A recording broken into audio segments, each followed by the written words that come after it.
2022 is getting a boatload of open-world style games for various genres and platforms, and we've got 20 promising upcoming games we wanted to highlight here. So let's get started off with number 20. The first game is Sonic Frontiers. Yes, Sonic the Hedgehog is finally going completely open world. There's been lots of talk of it being inspired by Breath of the Wild. Honestly, what I look at here is just a playground for Sonic to go really fast. That's the name of the game, right? You want to be Sonic, you want to be free to go as fast as you can, wherever you can. I think they're onto something here with the open world thing. It doesn't feel as much like it's just another game jumping on the open world trend. Here with Sonic, I think the formula can actually make sense. You're going to be exploring the Starfall Islands, and there's going to be a bunch of different areas like forests, woods, snowy mountains, lava, and volcanoes, so there'll be a lot to mess with. We're just curious to see how it truly flows and how it plays. Next over at number 19, we have Atomic Heart, which is dubbed by the developers as an open-world action RPG. As you've probably seen this game before, we've highlighted it quite a bit. It's somewhat Bioshock, System Shock inspired, but with even more of an emphasis on exploration and makeshift weapons, and just an incredibly unique and really spooky and horrific and unsettling setting. This is like an alternate history 1950s sci-fi Soviet setting with a bunch of monsters, creatures, weird robots, and strange technology and anomalies. Not to mention the fact that the game also just looks gorgeous. I mean, look at it. It's had a lot of NVIDIA marketing behind it already with the ray tracing and all that. But from an art design and enemy design and just environment design standpoint, I'm ready to get immersed in this pretty unique looking world. I like this vibe, so we've been keeping a close eye on this one for a while now. Now next over at number 18, we have Avatar, Frontiers of Pandora. The Avatar franchise is once again revving up its engines with James Cameron's next movie seemingly coming out soon, and Ubisoft is once again flexing that licensing, and we're getting a new Avatar game. People dunk on the movies, whatever. I think if anything, that world can translate really well to a video game, especially with some good ideas behind it. Will it fall to the typical trappings of, the Ubisoft open world formula? Maybe. But if I could run around as a crazy blue man and do stuff and fight robots, I don't know, I'm in. I'm easy to please. We're cautiously optimistic. Let's see how this one goes.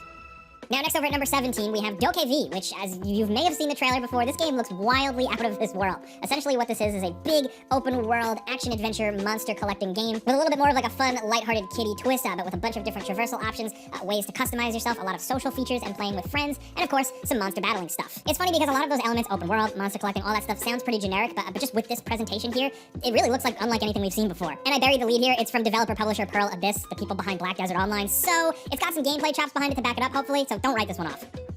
And next over at number 16, we have Crimson Desert, which is also from the people behind Black Desert Online. This may look similar at first glance, but what it is an open-world action-adventure game RPG with non-linear storytelling. And frankly, it looks pretty sweet. Graphically, it's really impressive, but it also just looks incredibly vast. The world looks huge, we've seen a good amount of variety, and thankfully, some cool combat sprinkled in. A good trailer like that can definitely put expectations dangerously high, but given the developer-publisher's pedigree, we're willing to keep an eye on this one. Next over at number 15, we have Ark 2, the follow-up to Ark Survival Evolved, the open-world, multiplayer survival sandbox with a sci-fi dinosaur twist. We're getting another one because the original was an absolute monster money machine. It had a ton of mainstream popularity, and this time around, seemingly Vin Diesel is on board, and we're gonna get more of an emphasis on some story-type content and seemingly a bigger, crazier, more alien sci-fi feeling world. This is, of course, once again by Studio Wildcard. As of right now, we don't know too much about it, but it is slated for 2022. Now next over at number 14, we have The Day Before, which is a pretty interesting and ambitious mashup, seemingly with some Division-style elements where you're exploring a city, you're looting, you're occasionally encountering enemies, sometimes you're encountering player enemies, but with a big dose of The Last of Us-style desperation and survival crafting and zombies. It also looks really gorgeous, and just everything we've seen from the systems to the inventory to what you're doing moment to moment, the shooting, the third-person shooting rather, the exploration, it all seems pretty sweet. We just really want to see if it's going to come together as good as it really looks. As of right now, this open-world MMO survival sandbox thing is set for June 21st, 2022. Now next at number 13, coming from a similar angle, we have State of Decay 3. Undead Labs is doing it again, and they figured out a lot with State of Decay 2 and its expansions and updates, so we're really excited to see how the whole thing will fare in a third outing, because some people really, really love this style of game. We definitely expect this one to have the biggest open area. There's definitely seemingly been a winter theme teased. More monster types and zombies, of course, but also some animals affected by this as well. The State of Decay games are just really cool zombie survival sandbox games that are fun to jump in with a friend. Hopefully here they really emphasize more exploration, just more things to do, and really exciting action. Again though, keep in mind at the time of making this video, we haven't seen too much of it, but we think we might see it this year.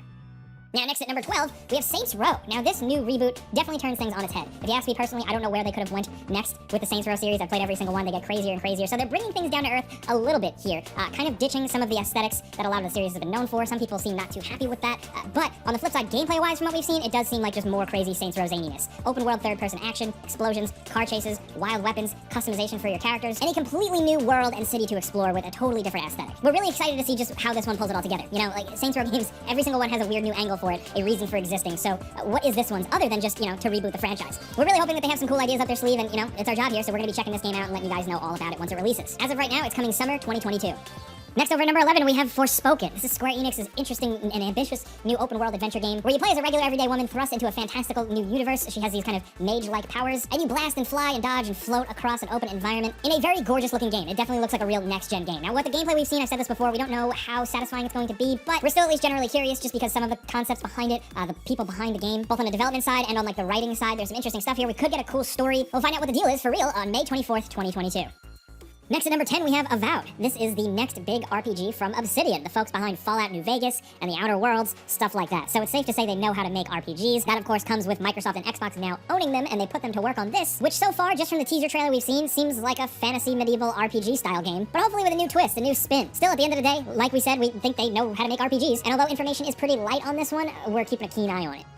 Next over at number 9, believe it or not, is LEGO Star Wars The Skywalker Saga. This game has been in the works for so long. It has been delayed, it kind of disappeared for a while, but now it's releasing finally in 2022, and it's the most ambitious LEGO Star Wars game yet. If you are saying, what is this baby kids game about Legos and Star Wars? Well, it is so much more than that. LEGO Star Wars is a meme template, a cultural movement, really good games. Even if you're an older player, there's still a lot of fun to be had in them, and this one is ambitious as hell because it's covering the whole Skywalker Saga. There's going to be multiple planets to explore, and it's going to be completely open, and it also just looks great. People are hyped for this one. It's been a while since we got a LEGO Star Wars game, or really just a solid LEGO game. So hopefully 2022 is finally the year.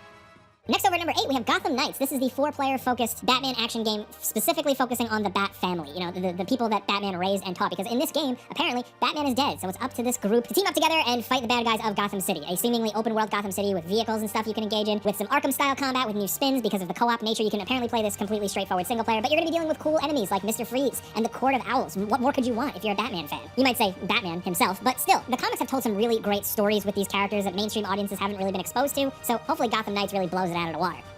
Now, next over at number 7, spinning off of Batman, we have Suicide Squad, Kill the Justice League. This is the Suicide Squad game from Rocksteady Studios, the folks behind the Batman Arkham series. So they're going in a very different direction here, but it's seemingly set in the same universe as the Arkham games, and it is open-world hijinks as the Suicide Squad, this new interpretation of them. And there's something wrong with the Justice League. If you're a DC Comics fan, you probably know what, but it's up to the Suicide Squad to seemingly, kill the Justice League. What we've seen implies that you're going to face off against people like Superman and the Flash and Wonder Woman, and that's pretty exciting. From a gameplay perspective, it looks like a lot of open-world third-person action, and we're curious to learn more on this one. We definitely trust in Rocksteady, we really like their games, but this could be a really weird, new, strange, and interesting angle for them.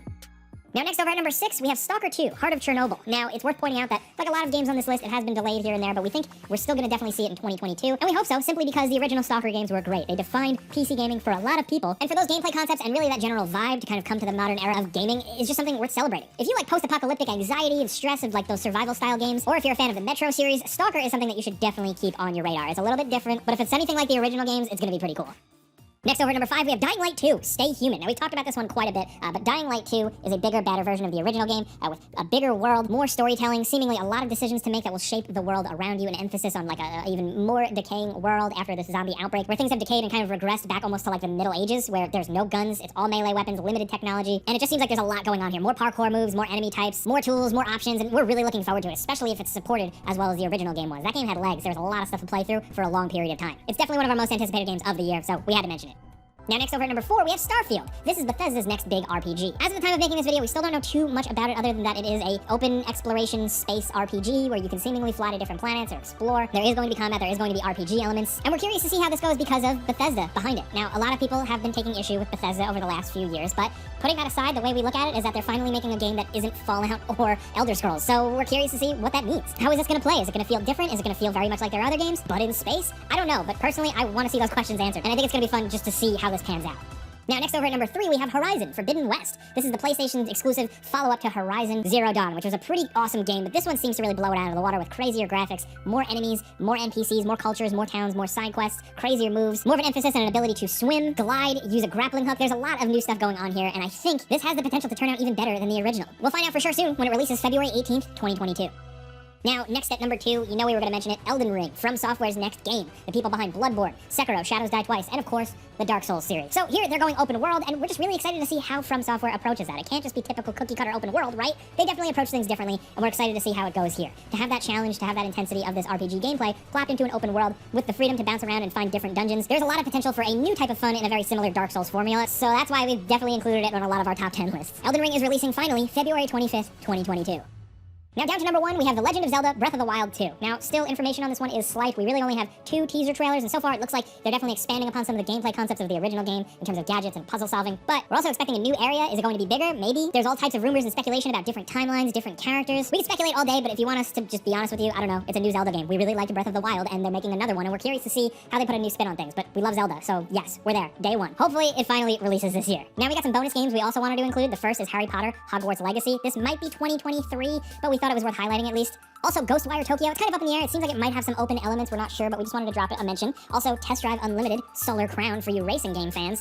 And the next Fable game. Xbox has been working on it. We don't know if it's going to release this year, but we wanted to cover our bases just in case it is. And also, last but certainly not least, Sons of the Forest, the long-anticipated follow-up to the original.